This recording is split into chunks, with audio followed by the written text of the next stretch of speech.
There are some men who only truly wake up when no one is waiting for them at home anymore. There was one very long night in my life, so long that I could hear every single tick of the clock on the wall, so long that I sat in the middle of my own familiar living room and it felt like I was in a stranger's house. That night, the house was missing the sound of little bare feet running across the tile floor.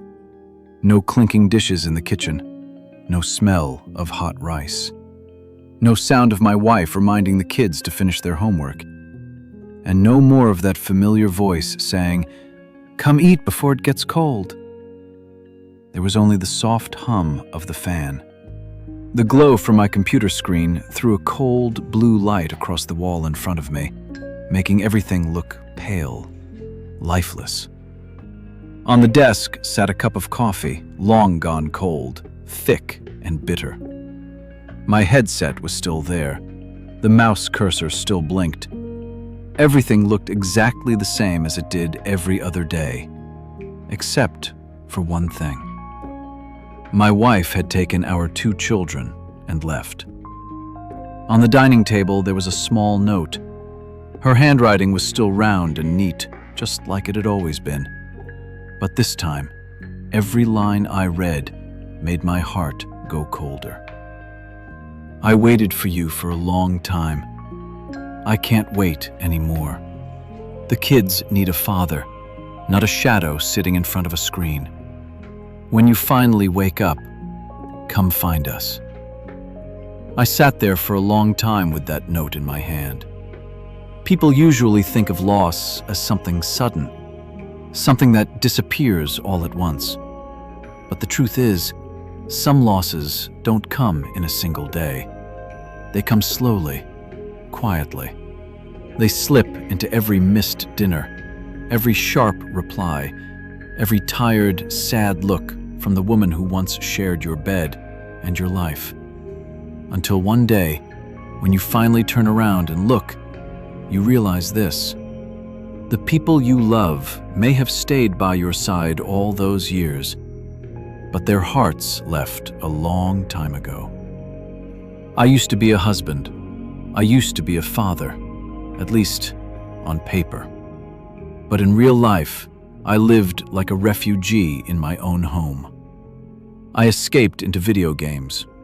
At first, it was only a few matches to relax after exhausting days.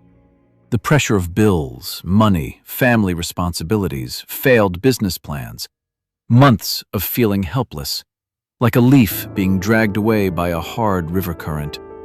I wasn't strong enough to sit with my own pain, so I chose the easier way. Put on my headset, sit down, turn on the computer. In that world, I felt like I still had control over something. When I won, I heard cheers. When I tried hard, I got rewarded. I leveled up, ranked up, felt recognized almost instantly. Everything was so much clearer than real life. And outside that screen, my wife was sweeping the floor, cooking dinner, bathing the kids, putting them to sleep. Our children were growing up day by day. One was learning to talk. The other had started school. And me? I sat in front of a screen, thinking I was just having fun, when really, I was throwing my family's time, little by little, into a bottomless pit. There were evenings when the smell of hot soup drifted out from the kitchen. Green onions, pepper, fresh rice. My wife would call me to dinner, and I would say, "Hold on, one more game." Just a short sentence. But now, looking back, I realize some marriages begin to crack with words exactly like that. Then one game became another, and another. The food got cold. Her voice got softer. And the woman in the kitchen slowly learned to stay quiet. And silence is when love begins to run out of strength. People are often afraid of fighting in a marriage, but the truth is, something even scarier comes first. The day when one person is too tired to even argue anymore. My wife had advised me. She had gotten angry. She had cried. She had looked at me with eyes full of love and helplessness. But back then, I was like a man locked inside a dark box he had built with his own hands. I didn't listen. Or maybe the truth is, I heard her. I just didn't want to wake up. Because waking up meant facing reality. It meant facing the truth that I was failing. It meant admitting that I wasn't anyone's support. It meant looking into my children's eyes and knowing that I was physically in the house, but absent from their childhood. There was a painful truth I didn't understand until much later. People usually don't collapse because of one big hit. They collapse because they keep surrendering to small things over and over again. I surrendered to laziness. I surrendered to temptation. I surrendered to immediate comfort. And in the end, I surrendered my responsibility as a man. Until the day my wife took the kids and left. There was no screaming, no dramatic fight, no tears in front of me. Just an empty house. So empty that I could hear my own slippers dragging across the tile, hear the refrigerator humming, smell the faint dampness of a room that had stayed shut for too long. And hear my own loneliness. For the first time in my life, I saw that computer screen for what it really was. It was no longer entertainment. It looked like the edge of a cliff. And I'd been sitting there far too long. That night, I didn't play. I sat there staring at the family photo hanging on the wall. In that picture, my wife was smiling softly. My 2 children were holding onto my legs, and I stood in the middle, my hand resting on my wife's shoulder, looking like a good husband, a decent father. Pictures are always beautiful, but the people inside them don't always live as beautifully as they look. I cried, maybe for the first time in years. Not the kind of crying where your throat tightens for a second and then passes.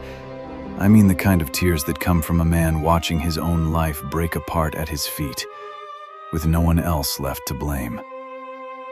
That night, I understood something. The deepest pain is not being left behind by the people you love. The deepest pain is realizing they stayed. They gave you chance after chance, and you kept disappointing them. The next day, I went to find my wife. She wouldn't see me. Her family only told me one thing: when you truly change, then come back. To be honest, that sentence felt like both a closed door and the last sliver of light I had left. So I started quitting games. The first few days felt like tearing off my own skin. My body was restless, my mind felt empty.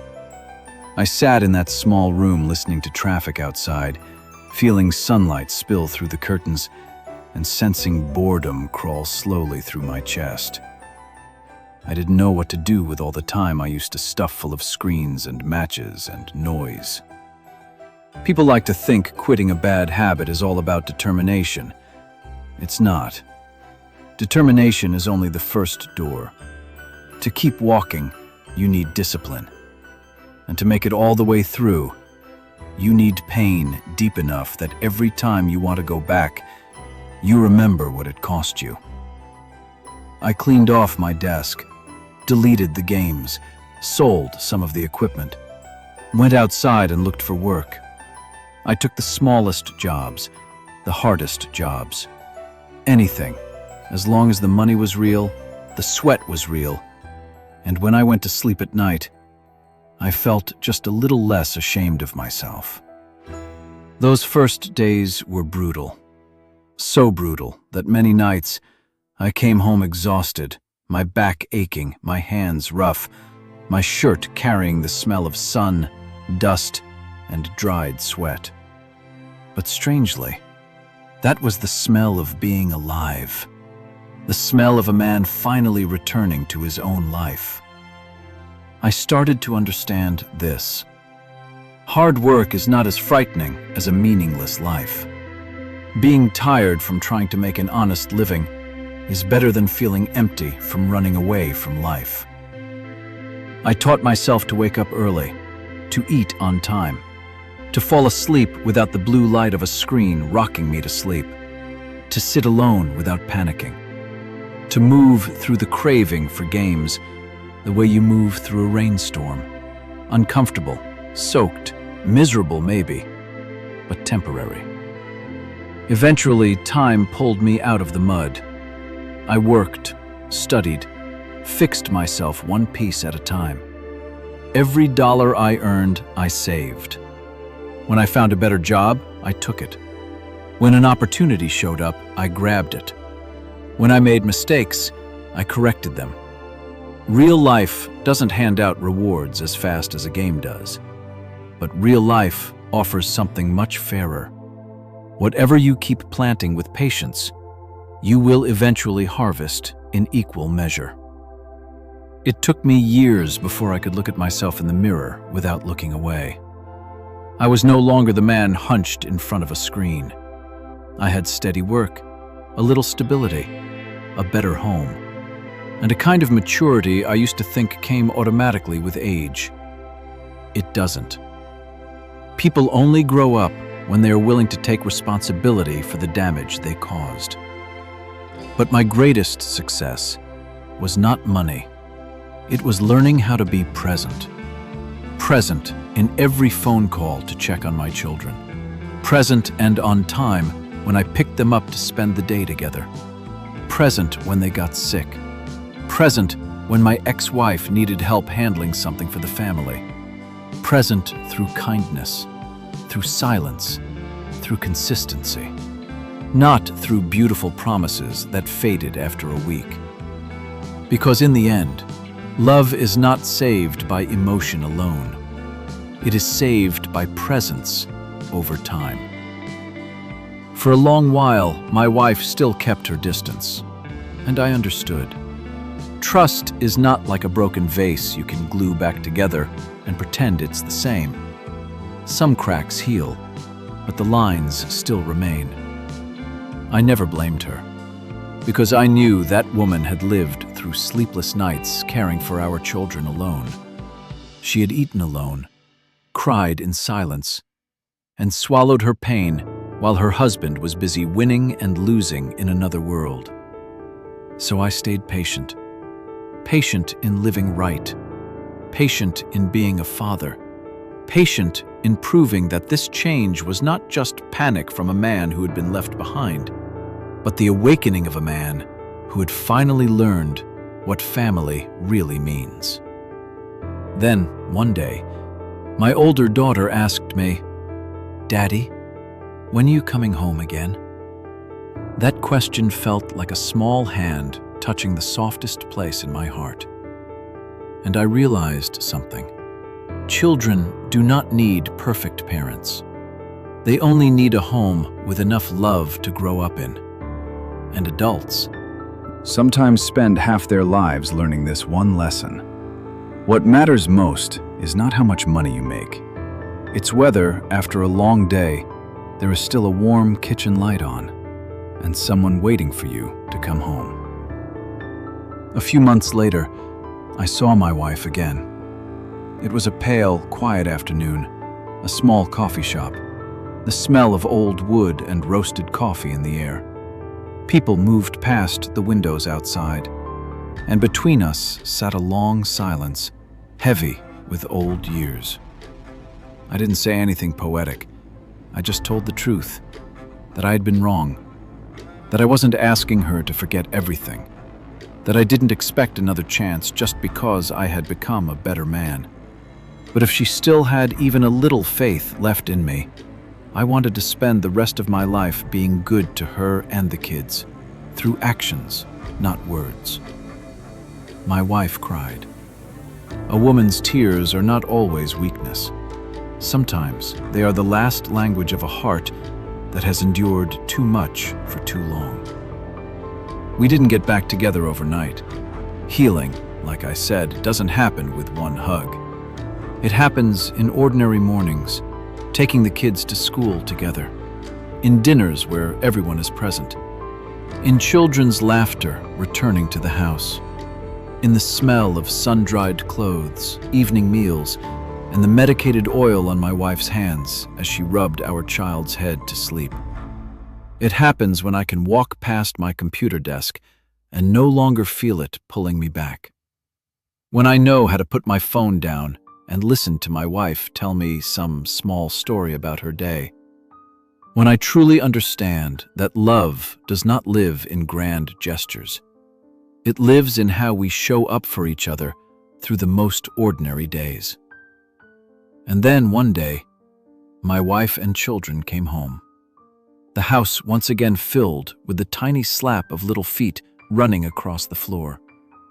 Once again I heard, "Daddy!"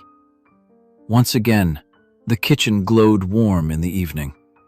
Once again, there was the smell of cooked rice, hot soup, and children's clean hair after a bath. Those ordinary things, I used to have them and never saw their value. It was only after I lost them that I understood this. There is no success in this world warmer than a home that still has everyone in it. Now, when I tell this story, I do not tell it as a winner. I tell it as a man who got lost very far from home and was lucky enough to find his way back. So, if you're listening to this right now, and you've also become so consumed by something that you've forgotten your family, forgotten the person beside you, forgotten yourself, then there is only one thing I want to say to you. Don't wait until the house is empty to learn how to love. Don't wait until your children are grown to decide you want to be a father. Don't wait until the woman beside you is exhausted to learn how to become her safe place. Life is short. Money can be earned again. Work can be rebuilt. Even dignity, if you fight hard enough, can be restored. But your children's childhood will not come back, and a woman's waiting is not endless. Some doors, once closed, do not open a second time. A family does not need a perfect man. A family needs a man who knows how to come home. A man who sits down at the table while the food is still warm. A man who looks into his wife's and children's eyes instead of staring at a screen. A man who chooses real life, even when it is hard, instead of a virtual world, just because it feels easier. Because in the end, to live is to touch one another with real warmth, real voices, real meals, real joy, real sorrow. Not to win thousands of battles in a world where, the moment the machine powers down, no one is there to hold you. No one is there to call you husband, father, family. And if you have ever been lost the way I was, then I hope you wake up sooner than I did, so that one ordinary evening as you pass by the kitchen, you will still hear the voices of the people you love calling you home.